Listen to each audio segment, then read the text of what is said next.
धन्यवाद सर। जी सर, आज के जो अंतिम प्रतियोगी हैं वो है पूनम चोयल। पूनम जी वीडियो ऑन करें।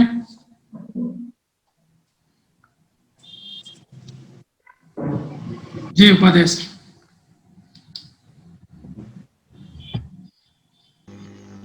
हाँ जी पूनम जी। जी सर, नमस्ते। नमस्ते। आपका आपने 65% से 10th किया है। आप नागौर की हैं, मानस सचोरा नागौर। 82%, 54% ग्रेजुएशन में। पोस्ट ग्रेजुएशन आपने हिस्ट्री में किया और BSTC कर रखी है आपने। बहुत बढ़िया। 82% BSTC के। हिस्ट्री में आपके 60% नंबर आए। अभी आप सहायक पंजीयक असिस्टेंट रजिस्ट्रार हैं कोऑपरेटिव्स में। Very good. अरे तो मुझे ये बताइए कि कोऑपरेटिव मूवमेंट भारत में कब शुरू हुआ सबसे पहले? जी सर, 1904 में शुरू हुआ था सर। कैसे शुरू हुआ? सर, दुर्भिक्ष आयोग बनाया गया था। उसकी जो अकाल राहत के लिए उन्होंने सिफारिश की थी सहकारिता यानी एक समूह के रूप में सहायता के लिए। तब सहकारिता आंदोलन अस्तित्व में और कोई कारण था क्या उस समय? सहकारिता आंदोलन का पिता किसको कहते हैं? सर, रॉबर्ट ओवन को कहते हैं। हैं? Robert oven. नहीं, मुझे तो कुछ और नाम बताया किसी ने। एक फ्रेडरिक निकोलसन नाम के कोई व्यक्ति थे अंग्रेज। सर, भारत में निकोलसन कमेटी बनी थी, तो भारत में सहकारिता के पिता निकोलसन को कहते हैं। सहकारिता आंदोलन की बात कर रहे हैं अपन। उन्होंने किस तरीके से इस आंदोलन को आगे बढ़ाया, क्या किया उन्होंने? जी सर, निकोलसन समिति के बारे में ही मुझे जानकारी है। उन्होंने कैसे कार्य किया सर, इसके बारे में। सोसाइटीज बनाई थी ना उन्होंने। कोऑपरेटिव क्रेडिट सोसाइटीज सबसे पहले भारत में उन्होंने ही बनाई थी। जी सर। अच्छा, फिर उसके बाद व्हाइट मूवमेंट, श्वेत क्रांति। जी सर, जो सर हाँ, ये श्वेत दुग्ध क्रांति से संबंधित थी। ये किसने शुरू की? इसके जन्मदाता कौन माने जाते हैं? सर, वर्गीज कुरियन इनके जन्मदाता माने जाते हैं और उनका जो अमूल मॉडल है वो आज विश्व प्रसिद्ध बना हुआ है। तो उन्होंने कोऑपरेटिव्स को क्यों छोड़ दिया बाद में? सर, वो अमूल डेयरी के अध्यक्ष रहे थे सर लास्ट तक। ये कहाँ है अमूल डेयरी? सर, ये गुजरात में है। किस जगह पर? सर, आनंद में। ठीक है। और एक इससे जुड़ा हुआ कोऑपरेटिव का ग्रीन रेवोल्यूशन भी है। कोऑपरेटिव से जुड़ा हुआ एक ग्रीन रेवोल्यूशन भी है। सर, जो हरित क्रांति कृषि के संबंध में है, आप उन्हीं की बात कर रहे हैं? हाँ, हरित क्रांति। यस, ग्रीन रेवोल्यूशन, हरित क्रांति। जी सर, ये 1967-67 में ये जो कृषि के संबंध में उत्पादन को बढ़ाने के लिए शुरू किया गया था, जिसमें कोऑपरेटिव के माध्यम से जो कृषि के आदान है। सफलता कहाँ तक मिली इसको? क्या योगदान रहा इनका? सर, उत्पादन वृद्धि हुई, खाद्य सुरक्षा में वृद्धि हुई सर, लेकिन इसमें कुछ कमियां, चुनौतियां अभी भी है। जैसे सर, रसायनों का अधिकतम उपयोग किया गया, जिससे स्वास्थ्य पर हानिकारक प्रभाव नजर आ रहे हैं। तो मुझे तो बहुत अच्छा लग रहा है कि आप असिस्टेंट रजिस्ट्रार से और ऊपर चढ़ना चाहती हैं, प्रशासनिक अधिकारी बनना चाहती हैं, और आप बनेंगी मुझे लगता है। तो क्या आप महसूस करती हैं कि यहाँ जो कोऑपरेटिव सोसाइटीज में जो आप काम कर रही हैं उनमें और प्रशासनिक अधिकारी के रूप में काम करेंगी, उनमें क्या क्या अलग अलग चुनौतियां आपको देखने को मिलेंगी अभी और बाद में, सिलेक्शन के बाद? सर, अभी सहकारिता विभाग में जो संसाधन है वो बहुत ज्यादा सीमित है। कोऑपरेटिव डिपार्टमेंट अभी ऐसा माना जा रहा है जैसे फ्रीडम संघ को अभी राजफेड में मर्ज किया जा रहा है, और जो भूमि विकास बैंक है उनको भी सेंट्रल कोऑपरेटिव बैंक में मर्ज होने की बात की जा रही है। तो यहाँ एक जो टारगेट्स है उस पर हमें बहुत ज्यादा फोकस अभी करना पड़ रहा है, और संसाधनों की सीमितता भी है। और अगर मैं सर जो राजस्थान की प्रशासनिक सेवा है उसमें जाती हूँ तो वहाँ मुझे ऐसा लगता है कि संसाधनों की इतनी शायद कमी नहीं रहेगी। तो पूनम जी मुझे बताएंगे, आप राजस्थान प्रशासनिक सेवा के कुल अधिकारी कितने हैं, कितना बड़ा संवर्ग है ये? सॉरी सर, मुझे पता नहीं है अभी कितने हैं। आपकी स्केल और आरएएस अधिकारी की स्केल में कितना अंतर आएगा? सर मेरी अभी स्केल है 4800 पे ग्रेड है और आरएएस की 5400 होती है सर। अच्छा, बहुत बहुत बढ़िया है, आपको पता है। तो अपन अपने विषय की तरफ चलें, हिस्ट्री की तरफ। एमए जी हिस्ट्री सर। में किया है आपने, है ना? जी सर। तो आप मुझे बताइए कि संस्कृति के 4 अध्याय किसने लिखे? सॉरी सर नहीं पता है। मैक्स मूलर कौन थे? सर जर्मनी के थे और उन्होंने वैदिक संस्कृति के बारे में काफी अध्ययन किया था। क्या नाम है, क्या टाइटल है, जी सर। क्या शीर्षक से उन्होंने ग्रंथ लिखा? सॉरी सर नहीं पता है। वैदिक संस्कृति पे लिखा ना उन्होंने कुछ, तो उसका टाइटल, उसका किताब का नाम क्या है? सॉरी सर नहीं नहीं पता है। अच्छा, आपने एमए एंशियंट में किया, मेडिवल में किया या मॉडर्न में किया? सर एंशिएंट में किया था। एंशियंट में किया था, तो ठीक है। मुझे बताएं, आप ये जो लोग आरोप लगाते हैं कि बाहर विदेश से आए थे,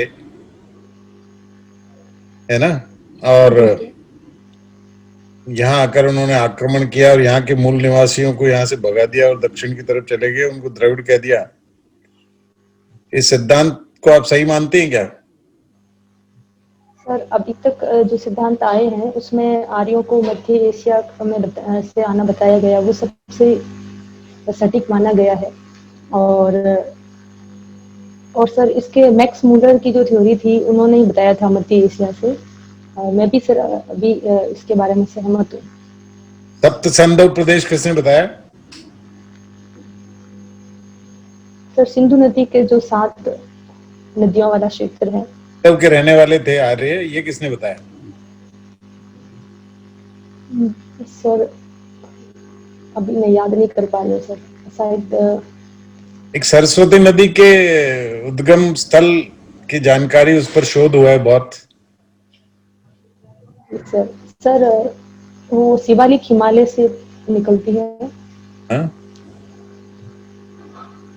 और भारत और पाकिस्तान में उनका प्रवास क्षेत्र रहा था, ऋग्वेदिक काल में भी उनका उल्लेख है। अच्छा, ये कहाँ तक जाती है? राजस्थान से भी उसका संबंध है क्या? सर राजस्थान में जो गग्गर प्रदेश है वहां से सरस्वती नदी बहती थी। गग्गर प्रदेश। गग्गर नाम का प्रदेश है कोई?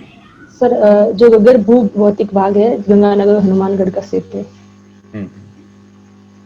दृश्यद्वती नदी भी कहलाती है। जी सर। वो कौन सी है? सर सरस्वती का ही दूसरा नाम है दृश्यवती।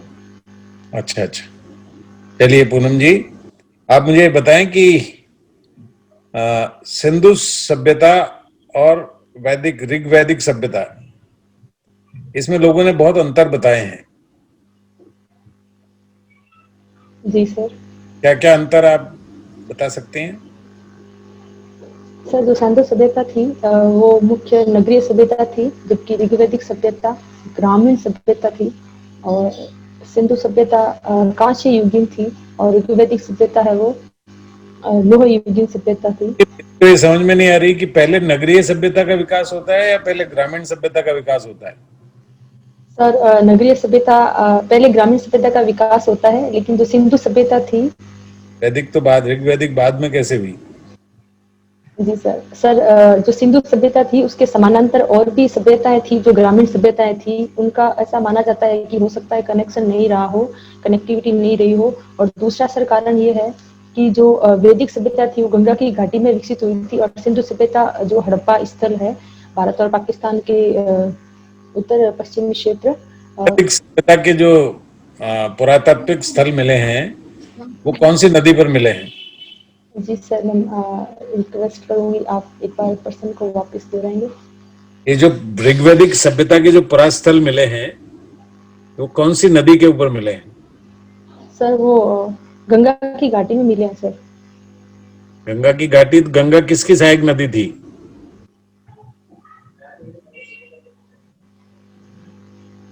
Sorry sir. प्रयागराज में गंगा और यमुना और एक तीसरी नदी और है जिसका संगम माना जाता है।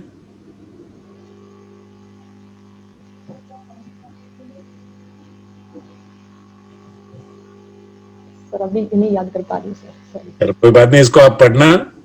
और आजकल ये शोध हुआ है कि सिंधु सभ्यता और ऋग्वैदिक मतलब पूर्व वैदिक सभ्यता, दोनों सभ्यताएं समानांतर विकसित सभ्यताएं हैं। ठीक है, जी सर।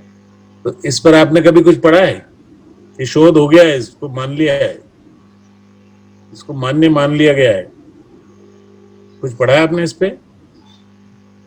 सर मैंने इसके बारे में पढ़ा नहीं है, पर मैं अभी पढ़ लूंगी सर। हाँ, इसको पढ़ना आप। अच्छा, दूसरा, दो प्रकार के नगरीकरण हुए हैं, दो बार नगरीकरण हुए हमारे यहाँ, अर्बनाइजेशन। सर तो पहला कब हुआ और दूसरा कब हुआ? सर प्रथम तो सिंधु सभ्यता का माना जाता है, और दूसरा जो महाजनपद काल था उसको द्वितीय नगरीकरण की संज्ञा दी जाती है। तो महाजनपद काल में कौन कौन से नगर थे, जिनमें से एक दो नाम याद आपको हो जाए? सर मुख्य नगर मगध था, इसके अलावा 16 महाजनपद थे, अंग है, अवंती, अस्मक और ये सब थे। इनके नाम, नगरों के नाम ध्यान है आपको? सर चंपा अंग है, जैसे ये नगरी था सर, मगध भी था। पाटलिपुत्र की स्थापना किसने की थी?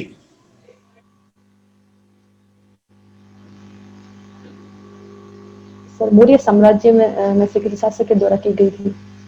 चलिए पूनम जी, धन्यवाद आपको। Thank you sir. Poonam ji आवाज आ रही है? जी सर। जी पूनम जी, आज न्यूज़पेपर में मैं पढ़ रहा था राजस्थान की एक कुप्रथा के बारे में, कोना प्रथा। आप तो जरूर जानती होंगी, जी सर। थोड़ा बताएं क्या है ये? सर एक महिला के जो पति की मृत्यु हो जाती है, तो उसके बाद में उसको कुछ समय के लिए कोने में बैठा रहना पड़ता है, और आज के न्यूज़पेपर में भी ये बताया गया था, जिसमें उसको लगभग 1 महीने के लिए वहां रहना पड़ता है। कई जगह 6 महीना? सर कहीं जगह 12 दिन भी होता है, कई जगह 1 महीना होता है, कई जगह 6 महीने होते हैं। न्यूज़पेपर तो मैं 6 महीना ही पढ़ रहा हूँ कि बहुत स्ट्रिक्टली फॉलो करना होता है 6 महीने को। 2-3 केस स्टडी भी है उसमें, जिस महिला को 4 महीने हो गए तो अभी 2 महीना रहना है। एक महिला के 5 साल के बच्चे को कैंसर हो गया है, फिर भी अभी 1 महीना बचा है उसका, वो पूरा करेगी तभी कुछ होगा। तो बड़ा स्ट्रिक्टली 6 महीने का रूल है। सर ये जो आदिवासी समाज में और अभी जो रूढ़िवादी समाज है, उसमें सर अभी 6 महीने का हो सकता है सर, लेकिन हमारे उस क्षेत्र में ये अभी 12 दिन का रहना पड़ता है सर। किसके जिले में है ये प्रथा? सर ये दक्षिणी राजस्थान में। अच्छा, आज की जो न्यूज थी सर, उसका जिला मुझे सर याद नहीं, पर दक्षिणी राजस्थान में ही है सर जिला। इस तरह की प्रथाओं को रोकने के लिए प्रशासन ने कुछ नहीं किया अभी तक? जी सर। सर ये जो एक प्रथा है, और इसको इस तरह से बंधन में बांध दिया है, ये प्रथा बन गई है। बाकी सर इसमें जैसे अभी जो पढ़ी लिखी है, शिक्षित जो समाज है, वहाँ ऐसा सर नहीं है, जिसमें फ्रीडम होती है, वो बाहर जा सकती है, और अगर वो बैठी रहे तो उनकी मर्जी से होता है, वो अलग है। लेकिन अगर 6 महीने का ऐसा है, तो सर इसमें प्रशासन को भागीदारी करनी चाहिए थी सर। आप एसडीएम होंगे तो क्या करेंगे? जी सर। सर मैं सबसे पहले तो वहाँ जो उस समाज में ऐसी महिला है जो थोड़ी आगे की सोच रखती है या पढ़ी लिखी है, उसको मैं अपनी बात साझा करूंगी, और उसके माध्यम से जिस महिला के साथ ये कुप्रथा जुड़ी हुई है, या जिस समाज में, जिस परिवार में इसको मान्यता दी गई है, उस महिला के माध्यम से मैं उसको समझाने की कोशिश करूंगी कि ये एक तरह की कुप्रथा है और एक रूढ़िवादी सोच है, इसे हमें बाहर निकलना चाहिए। और शायद सर मुझे विश्वास क्या तर्क है इस प्रथा के पीछे? सर इस उसके पीछे तो रूढ़िवादी सोच है, जिसमें ऐसा माना जाता है कि जो विधवा महिला है उसका मुंह नहीं देखना होता है, बाहर नहीं जाए। अच्छा, तो ऐसा नहीं लगता कि जो लोग इस तरह की प्रथा कर रहे हैं सीधा पकड़ के जेल में डाल देना चाहिए उन लोगों को? सर ये एक सामाजिक कुप्रथा है, तो इसको समाज के माध्यम से ही सॉल्व किया जा सकता है। सीधा जेल में डाल देना सॉल्यूशन नहीं हो सकता सर। नहीं, तो जिससे समाज जब सही रास्ते पे नहीं चले तो इसीलिए तो फिर हमें कानून का सहारा लेना पड़ता है। जी सर अगर जेल में सीधा डाल दिया जाता है तो और भी ऐसी महिलाएं जो इससे पीड़ित हो सकती है, तो वो केस सामने आएंगे ही नहीं, वो डर के मारे बताएंगे ही नहीं। तो सर अगर वो नहीं मान रहे हैं या उनके ऊपर कोई दबावपूर्ण कोई ऐसा करवा रहा है तो सर जेल जैसी कार्रवाई हो सकती है। लेकिन ये सामाजिक कुप्रथा को समाज के जो सुधारात्मक रवैये से ही इसको सॉल्व किया जा सकता है सर। चलिए, सहकारिता का हमारे कॉन्स्टिट्यूशन में कहाँ कहाँ प्रावधान है? जी सर मूल अधिकार का जो आर्टिकल 19(1) ग में है सर, और नीति निर्देशित तत्वों के 43 बी में है, और इसके अलावा सर भाग 9 ख में है सर, आर्टिकल 243 जेड एच से आर्टिकल 243 जेड टी तक। कोई संविधान संशोधन भी हुआ है इसके लिए? सर 97 यानी 97वां संविधान संशोधन हुआ था सर। क्या था उस संविधान संशोधन की विषय वस्तु? सर उसके माध्यम से जो कोऑपरेटिव में ये तीनों अभी अनुच्छेद बताए थे वो जोड़े गए थे, और सहकारिता जो समितियां हैं उनको और अधिक स्वायत्ता प्रदान की गई थी। जैसे ऑडिट के संबंध में स्वयं निर्णय ले सकती है, और बोर्ड अधिकतम 21 सदस्यीय बोर्ड में हो सकते हैं, संचालक मंडल में। इसके अलावा जो सहकारिता के संबंध में जो कानून बनाए जाएंगे वो राज्य की विधायिका बनाएगी। इस तरह के प्रावधान सर किए गए थे। और सहकारिता मूवमेंट को संवैधानिक मान्यता प्रदान की गई थी। Okay, very good. मैं कुछ महिलाओं के नाम ले रहा हूं, आज के दिन का कुछ महत्व है उनके जीवन में, बताइएगा आप। मृदुला सिन्हा। जी सर, मृदुला सिन्हा जो गोवा के पूर्व राज्यपाल रही है और प्रसिद्ध लेखिका भी रही है, उनका निधन हो गया था सर कल। अच्छा, कब से कब तक थी राज्यपाल ये? सर सॉरी, ये नहीं पता है सर। अच्छा, इसकी जानकारी नहीं है। राजस्थान का राज्यपाल कौन है अभी?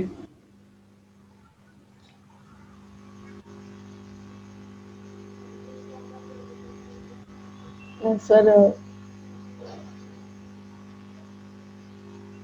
सॉरी, रिकॉल नहीं कर पा रही। गवर्नमेंट सर्वेंट है, अपने गवर्नर को नहीं जानती आप? सर मिश्रा है, मैं अभी याद नहीं कर पा रही हूँ सर। इस गुनाह के लिए तो आपको सीधा बर्खास्त कर दिया जाना चाहिए। तो गुनाह है। मुझे याद है सर, अभी मेरे स्लिप हो गया दिमाग से। अच्छा, अभी कितने राज्यों में महिला राज्यपाल हैं? सर अभी 6 राज्य में है महिला राज्यपाल है सर। बताइए। सर मेघालय में नुजमा हेमचुल्ला है, और छत्तीसगढ़ में है सर, और झारखंड में है, मध्य प्रदेश और उत्तर प्रदेश में है। चलिए, ठीक है। रानी लक्ष्मीबाई। सर रानी लक्ष्मीबाई का आज के दिन से क्या संबंध है सर, मुझे नहीं जानकारी। अरे, आपको तो पता होना चाहिए, आप वही लड़की हैं। सर मैं इस पे आज ध्यान नहीं दे बर्थडे पाई है आज। उनका, रानी लक्ष्मीबाई का।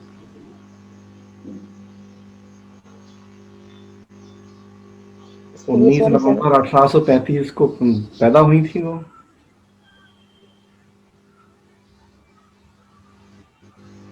चलिए, इंदिरा गांधी। सर उनकी पुण्यतिथि है सर आज। पुण्यतिथि है आज। सर 17 नवंबर को उनका जन्म हुआ था सर, जयंती। 17 या 19? सॉरी सर, 19 नवंबर। पुण्यतिथि कब होती है? सर जब मृत्यु होती है उसके दिन को पुण्यतिथि कहते हैं। हाँ, नहीं, वो तो है। कब? दिन क्या है, तारीख क्या है? सर जनवरी माह की तारीख है। 31 अक्टूबर। 31 अक्टूबर। कल्पना चावला।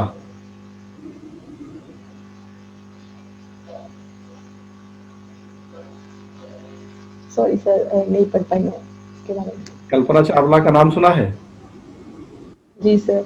कौन थी? सर जो भारतीय मूल की अमेरिकन प्रथम महिला थी जो अंतरिक्ष में गई थी। हम्म। पहली बार आज ही के दिन गई थी वो 97 में। Thank you sir. Kangana Ranaut.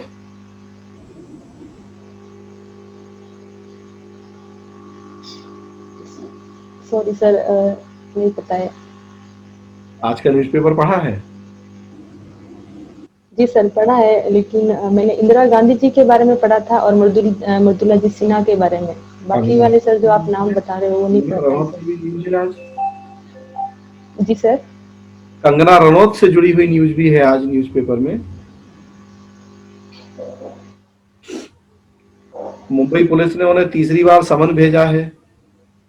Ji sir समन भेजा है, अब वो अभी तक हाजिर नहीं हुए हैं। अच्छा, कंगना रनौत की एक मूवी आई थी, बड़ा फेमस मूवी थी, गेम से जुड़ी हुई।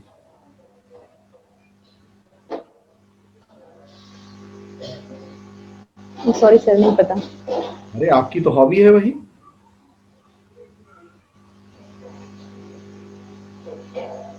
मतलब हॉबी नहीं है वास्तव में आपकी कबड्डी खेलना, केवल यूं ही आपने लिख दिया है। नहीं सर हॉबी है, लेकिन मैं सर मूवी कम देखती हूँ तो मुझे सर ये तो शायद तब जानकारी नहीं जो है। हॉबी है तो हॉबी से जुड़ी हुई। अभी पंगा मूवी आई है 4-6 महीने पहले, इतनी अच्छी मूवी थी पूरे कबड्डी गेम के ऊपर, और आपने नहीं देखी, फिर कैसे हॉबी हुई है आपकी? सर नहीं देखी है मैंने सर, उसके लिए माफी चाहती हूँ। अब मैं देखूंगी सर इसको। अभी भी एक मूवी आई है अभी इधर पिछले 2-4-6 दिन में, वो उसमें भी कबड्डी गेम है। ओटीटी पर रिलीज हुई है मूवी, नहीं पता है सर, सॉरी। छलांग।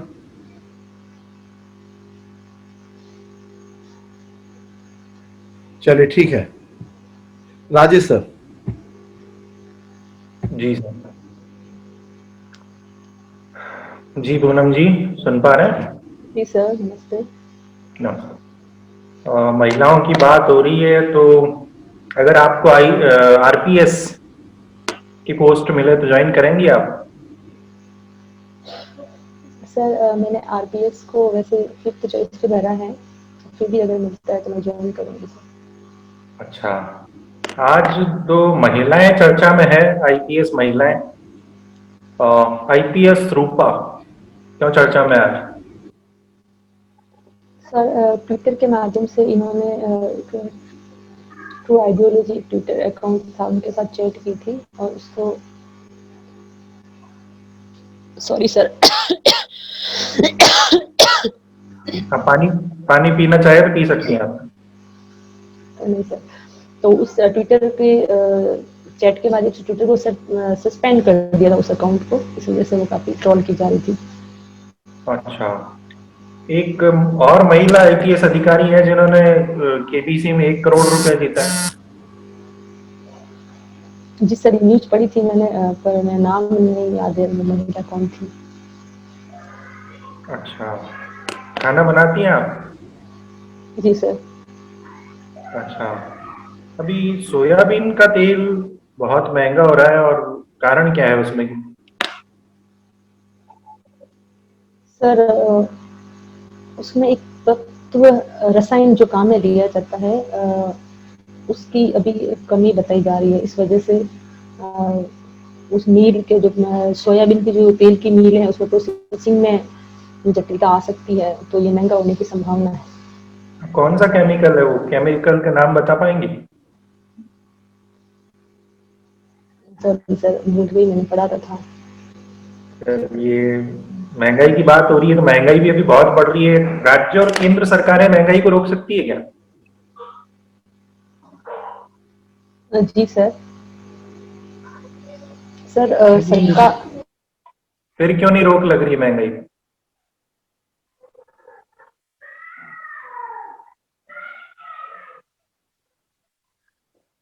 पूनम जी सुन पा रहे हैं?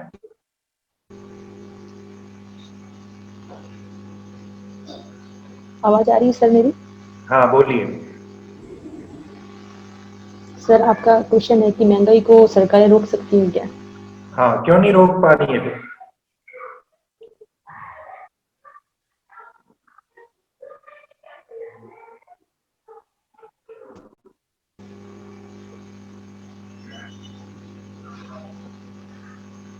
आलू और प्याज में अभी महंगाई में वृद्धि हो गई थी, तो सरकार ने उसके लिए आयात जो शुल्क है उसको कम किया था और बाहर से आयात किया था। उस वजह से जो स्टॉक सीमा बढ़ी थी, तो उससे भी महंगाई कम हुई थी। इसके अलावा सरकार लिक्विडिटी को बढ़ाकर भी महंगाई को कम कर सकती है, और मार्केट में सप्लाई चेन है उसको और दुरुस्त करके भी महंगाई को कम किया जा सकता है। अच्छा, ठीक है, बताइए ग्राम कोष क्या होता है? ग्राम कोष।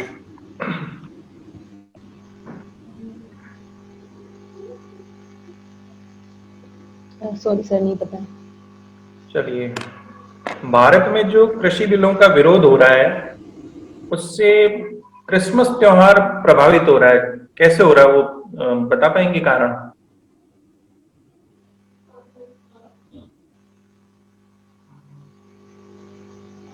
सर, विरोध हो रहा है, किसान जैसे पंजाब है, हरियाणा के किसान मुख्यतः भी ज्यादा विरोध कर रहे हैं। तो सर इससे क्रिसमस कैसे प्रभावित होगा? सर वैसे देखा जाए तो पूरा देश ही प्रभावित हो रहा है, वहाँ की जो पूरा ट्रेंड है विश्व वो प्रभावित हो रहा है, पूरे विश्व में जो क्रिसमस का त्योहार है वो प्रभावित हो रहा है। इसका क्या लॉजिक है इसके पीछे? सर अगर सभी जगह लॉजिस्टिक सुविधाएं नहीं पहुंचेगी तो इससे असुविधा हो सकती है। अच्छा, भारत में एक राज्य में भी गंभीर आरोपों वाले एक व्यक्ति विधायक को शिक्षा मंत्री बनाया गया है।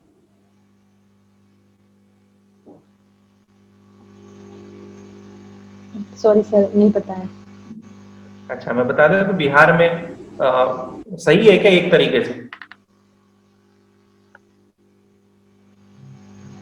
सर उन पे किस तरह के आरोप है इस पे भी निर्भर करता है, और अगर वाकई आरोप है और उनको बनाया गया है तो सर उचित नहीं है। अभी सुप्रीम कोर्ट ने एक याचिका की सुनवाई की थी, उस पे कहा है कि हमें जो दागी विधायक और सांसद है उनके चुनाव को रद्द करने का हक नहीं है, ये हक सिर्फ संसद को है। और ऐसा ही कुछ मामला पहले चुनाव आयोग के सामने आया था, स्टार प्रचारक वगैरह। तो अगर सुप्रीम कोर्ट और आपके चुनाव आयोग को अधिकार नहीं है और संसद तो वैसे ही कोई सुधार नहीं कर पा रही इस क्षेत्र में, तो कैसे होगा फिर सुधार? सर इसमें सुधार के लिए न्यायपालिका भी एक कारक हो सकती है, और इसके अलावा चुनाव आयोग और साथ में जो विभिन्न राजनीतिक जो दल है उनको भी आगे आकर मुहिम चलानी चाहिए। संसद और विधानसभा का भी इसमें मुख्य भूमिका हो सकती है, और जैसे 5 वर्ष से अधिक सजा मिलने वाले जो अपराध हो सकते हैं, और इस तरह के हो तो उस पर उम्मीदवारों को टिकट न देने, इस तरह की रोक लगा सकते हैं सर।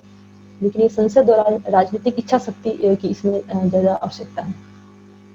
अच्छा, एक अंतिम प्रश्न मेरा, सुप्रीम कोर्ट ने एक पत्रकार की गिरफ्तारी पर एक राज्य सरकार को नोटिस दिया है। सर अर्णव गोस्वामी। नहीं, उनके अलावा बताइए, वो बात पुरानी हो गई है, इसके बाद भी एक राज्य में दिया गया है। जी सर, दिया गया था, अभी मुझे नहीं याद आ रहा सर, सॉरी। चलिए जी, ललित सर, धन्यवाद। जी जी सर, नमस्ते। नमस्ते पूनम जी। अच्छा, ये बताएं कि लोक प्रबंधन और लोक प्रशासन में क्या अंतर है? सर जो लोक प्रशासन होता है वो एक बड़े स्तर पर लक्ष्य और उद्देश्य को निर्धारित करता है, और जो लोक प्रबंधन है वो उन लक्ष्यों और उद्देश्य को प्राप्त करने के लिए नीतियां बनाता है और उसको क्रियान्वित करता है। और लोक प्रशासन साध्य है, वही लोक प्रबंधन उसका साधन है। ओके, एक ये वर्ड आता है कॉर्पोरेट गवर्नेंस, क्या होता है कॉर्पोरेट गवर्नेंस? जी सर। सर इसमें जो कॉर्पोरेट कुछ सिद्धांत है उनको गवर्नेंस में लागू किया जाता है, जैसे ग्राहक उन्मुखी सरकार हो, जिसमें ग्राहक, जैसे कॉर्पोरेट में ग्राहक को महत्वपूर्ण भूमिका होती है, उसी तरह इसमें नागरिक उन्मुखी प्रशासन और नागरिकों की जो उसमें ज्यादा भागीदारिता और पारदर्शिता और जन जवाबदेहिता, इस तरह के जो कॉरपोरेट के जो सिद्धांत है उनको प्रशासन में उपयोग करना कॉरपोरेट गवर्नेंस है। तो ये बताएं कि ये प्रशासन में भागीदारी, इसका क्या अर्थ है? सर, जो नीति निर्माण होता है, जैसे एक सामाजिक अंकेक्षण के माध्यम से अगर फीडबैक की प्राप्ति होती है, इसके अलावा विभिन्न अन्य कारकों से भी जनता उसमें भागीदार बन सकती है, जिसमें जनता का फीडबैक लिया जा सकता है। ये तो भागीदार कौन, किसको भागीदार बना रखे? सर, जनता को, जन से संबंधित। ओके, आप जोधपुर से हो, पिपाड़ से है? जी सर। पिपाड़ नाम कैसे पड़ा है? पिपाड़ नाम का क्या ऐतिहासिक संदर्भ है? सर, यहाँ पे पालीवाल ब्राह्मण रहते थे और उनके कारण, और दूसरा सर इसमें पीपला माता का यहाँ पे मंदिर है प्रत्यार कालीन, इस वजह से इनका नाम पिपाड़ पड़ रहा है। जोधपुर के जो शुरुआती शासक हैं, जोधा से हम शुरू करें तो उनका क्रम बता पाएंगे आप? जोधा के बाद कौन कौन? आप लगभग चंद्रसेन तक क्रम बता सकते हैं?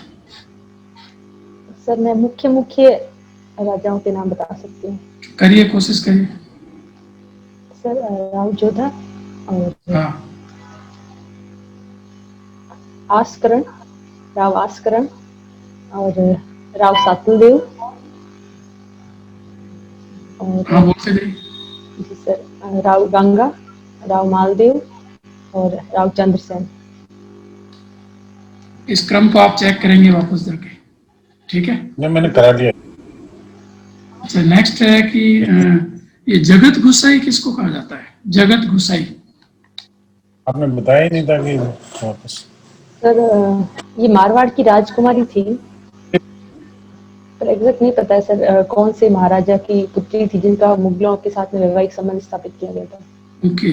अच्छा, ये बताएं कि जोधपुर की स्थापना किसने की थी? सर, राव जोधा द्वितीय ने। कब? 14 मई 1459 को।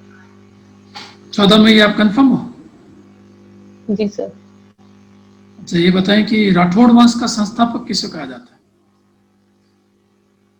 राव सिंह जी को सर। इनकी छतरी कहाँ है? सर, पाली के बिट्ठू गांव के देवल में। राइट। अच्छा, ये बताएं कि मंडोर को सर्वप्रथम अपनी राजधानी किसने बनाया? सर, प्रतिहार शासकों ने बनाया था, इंदा प्रतिहार। शासक का क्या नाम बताया आपने? इंदा प्रतिहार। नहीं, शासक का नाम। इंदा तो वंश है, इनके शाखा है सर, इंदा। शासक का नाम नहीं पता है सर। नहीं पता है, ओके। अच्छा, ये बताएं कि मारवाड़ में सर्वप्रथम सामंत प्रथा की स्थापना किसने की? सॉरी सर, नहीं पता। ओके। सर, जोधपुर की स्थापना 12 मई को हुई थी सर। अब आपको याद आ गया मतलब? ठीक है। अच्छा, ये बताएं कि ये जमीला बानो कौन है? सर, ये जोधपुर की जो मेरासी परिवार में जन्म लिया था और ये प्रसिद्ध गायिका रही है सर। इसके साथ में किस विधा की गायिका है? मतलब कौन से गीत को गाती है? किस प्रकार का मतलब इनका संगीत गायन क्षेत्र है? सर, इसके बारे में नहीं पता है सर, सॉरी। ठीक है। अच्छा, जोधपुर जिले से राजस्थान के कितने सीएम बने अभी तक? कितने मुख्यमंत्री बने? सर, 3 बने।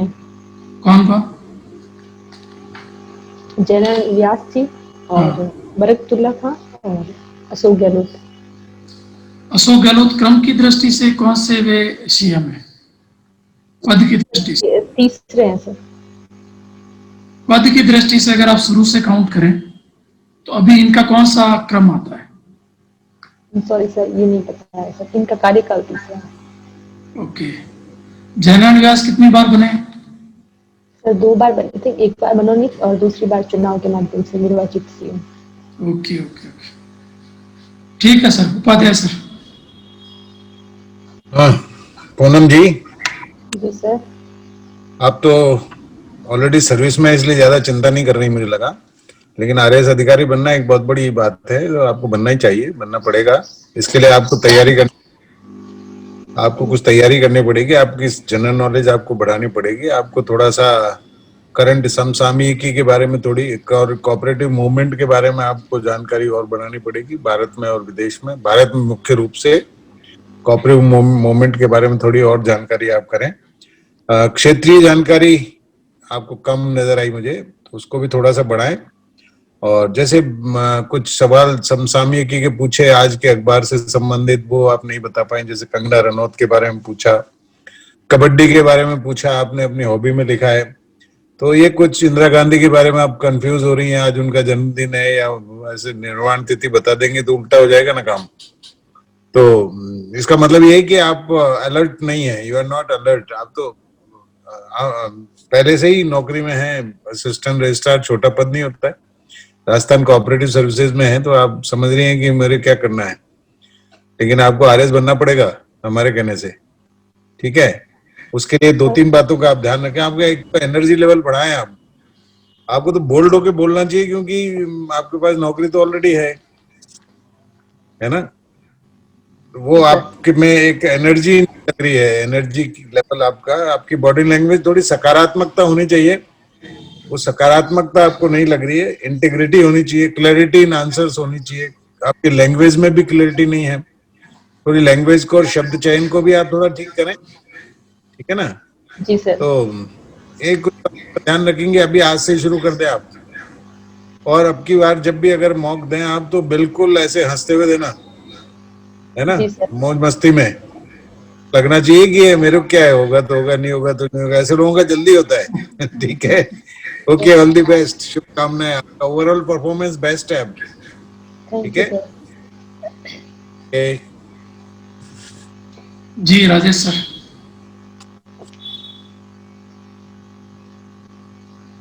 राजेश सर। जी पूनम जी। जी सर। करंट अफेयर्स आपका अच्छा तैयार नहीं है, 1-2 प्रश्नों के उत्तर दे पाइए आप करंट से, ठीक है। बाकी मैंने ज्यादा कुछ पूछा नहीं आपसे।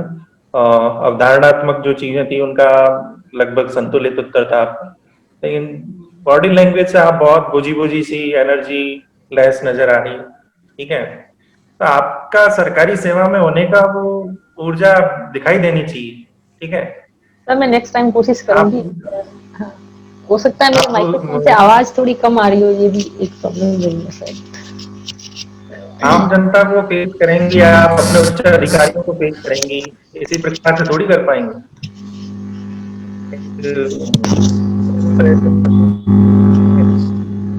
कलेक्टर बताएंगे आपको। शुभकामनाएं। Thank you sir. जी पूनम जी। जी सर। शुरू में जब आपने शुरू किया तो बहुत ही कॉन्फिडेंटली और अच्छे आंसर आप दे रहे थे, और जैसे जैसे मौक आगे बढ़ा है, आप बाद में थोड़ा लगा कि आप घबरा रहे हो, तो इसको थोड़ा सा सीमित कर लीजिए। और ओवरऑल पर्सनैलिटी आपकी आरएस बनने जैसी है। जी सर। लगता है कि आप आरएस बन सकते हो। बस थोड़ा सा जो नॉलेज पार्ट है उसको और अच्छा करिए, और हॉबी वगैरह से रिलेटेड जो कमियां रहेगी उसको तैयार कर लीजिए। बाकी थैंक यू सर। ठीक है, all the best. Thank you so much. जी उपाध्याय सर। हाँ, फिर आज भी 6:30 बज ही गए। जी सर, बस खींचते खींचते हो ही गए सर। अब करते हैं सर सेम टाइम। हाँ, आप अंदाज लगाओ कैसे क्या। ये आज आपने टाइमिंग लिखा तो भी कम नहीं हुआ। जी सर, वो 2-2 4-4 मिनट जुड़ते जुड़ते एक आधा घंटा तो बढ़ ही गया सर। हाँ, 1 घंटा बढ़ गया, 1 घंटा। हाँ सर, ठीक है। ठीक है। 5:30 शुरू होना था सर पूनम जी का। सर वैसे कल की तुलना में आज एक कैंडिडेट भी ज्यादा था। अच्छा, ठीक है। जी सर, कल सेम टाइम। ठीक। जी जी सर, नमस्कार सर।